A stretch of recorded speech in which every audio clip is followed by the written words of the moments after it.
പുറത്ത് വൻ ശക്തിയെന്ന് അഹങ്കരിക്കുമ്പോഴും ഉള്ളിൽ ആ ചുവപ്പൻ സാമ്രാജ്യം തകർന്ന് തരിപ്പണമാകുകയാണ്.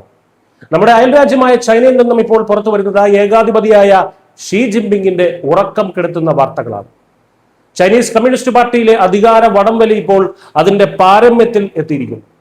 ഭരണകൂടത്തെ തന്നെ ഞെട്ടിച്ചുകൊണ്ട് ചൈനീസ് സൈന്യത്തിലെ ഉന്നത ഉദ്യോഗസ്ഥർ ഒന്നടങ്കം സർക്കാരിനെതിരെ തിരിയുന്ന കാഴ്ചയാണ് ഇപ്പോൾ കാണുന്നത്. ആ ഏകാധിപതിയുടെ കസേര തെറിപ്പിക്കാൻ സൈന്യം തന്നെ രംഗത്തിറങ്ങിയോ? ഒരു പട്ടാള അട്ടിമറിക്ക് ചൈന സാക്ഷ്യം വഹിക്കാൻ പോവുകയാണോ? നോക്കാം. ചൈനീസ് കമ്മ്യൂണിസ്റ്റ് പാർട്ടിയുടെ ഏറ്റവും ഉന്നതമായ അഴിമതി വിരുദ്ധ അച്ചടക്ക സമിതിയാണ് CCDI. ഈ സമിതിയുടെ സുപ്രധാന യോഗം ഓഗസ്റ്റ് 22-ന് ബെയ്ജിംഗിൽ നടന്നപ്പോൾ ലോകം കണ്ടത് അസാധാരണമായ ഒരു ബഹിഷ്കരണമാണ്.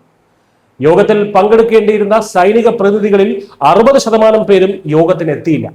ആകെയുള്ള 22 ഉന്നത സൈനിക പ്രതിനിധികളിൽ വെറും 9 പേർ മാത്രമാണ് പങ്കെടുത്തത്. വ്യോമസേനയിലെയും കരസേനയിലെയും ഉന്നത ജനറൽമാരായ യു യോങ് ഹോങ്, ഷാങ് ടിയാൻ ബാവോ തുടങ്ങിയവരൊക്കെ യോഗത്തിൽ നിന്നും വിട്ടുനിന്നവരിൽ ഉൾപ്പെടുന്നു. ഒരു കമ്മ്യൂണിസ്റ്റ് ഏകാധിപത്യ രാജ്യത്ത് സൈനിക തലവന്മാർ കൂട്ടത്തോടെ ഇതുപോലെ മുങ്ങണമെങ്കിൽ അതിനർത്ഥം സൈന്യത്തിനുള്ളിൽ വലിയൊരു പൊട്ടിത്തെറി നടക്കുന്നുണ്ട് എന്ന് തന്നെയാണ്. എന്തുകൊണ്ടാണ് സൈന്യം ഷീ ജിൻപിങ്ങിനെതിരെ തിരിയുന്നത്?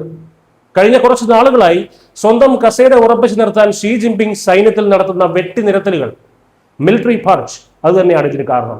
ഇതിലേറ്റവും ഒടുവിലത്തെ ഇരയായിരുന്നു കേന്ദ്ര സൈനിക കമ്മീഷൻ വൈസ് ചെയർമാനും CCDI ഡെപ്യൂട്ടി സെക്രട്ടറിയുമായ ഷാങ് ഷെങ്മിൻ. യാതൊരു മുന്നറിയിപ്പുമില്ലാതെ ജൂലൈയിൽ അദ്ദേഹത്തെ സൈനിക അച്ചടക്ക സമിതിയുടെ തലവന്റെ സ്ഥാനത്ത് നിന്ന് ഷീ ജിൻപിങ് നീക്കിയിരുന്നു. ഇതിലെ അതൃപ്തിയാണ് ഇപ്പോഴത്തെ ഈ ബഹിഷ്കരണത്തിന് പിന്നിലെന്ന് ആണ് അത് വിലയിരുത്തപ്പെടുന്നത്.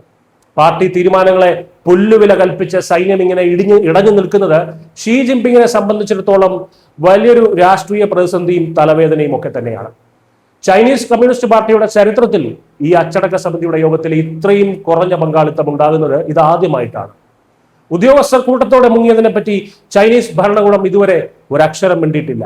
അതുപോലെ എല്ലാം മൂടിവെക്കുന്ന ചൈനീസ് ശൈലി, സ്വന്തം സൈന്യത്തെ വിശ്വാസമില്ലാതെ സ്വന്തം ജനറൽമാരെ ഏകാധിപതിയായ ഷീ ജിൻപിങ് സംശയത്തോടെ വീക്ഷിക്കുകയും അവരെ പുറത്താക്കുകയും ചെയ്യുമ്പോൾ അത് വിരൽ ചൂണ്ടുന്നത് രാജ്യത്തിന്റെ വലിയൊരു തകർച്ചയിലേക്ക് തന്നെയാണ്. ഇന്ത്യയെ സംബന്ധിച്ചിടത്തോളം അതിർത്തിയിലെ ശത്രുപാളയത്തിൽ നടക്കുന്ന ഈ അധികാര വടംവലി വളരെ നിർണായകമാണ്. ചൈനീസ് സൈന്യത്തിന്റെ കമാൻഡ് ഘടനയിൽ ഉണ്ടാകുന്ന വിള്ളലുകൾ സസൂക്ഷ്മം നിരീക്ഷിക്കുകയാണ് ഇന്ത്യ. News desk.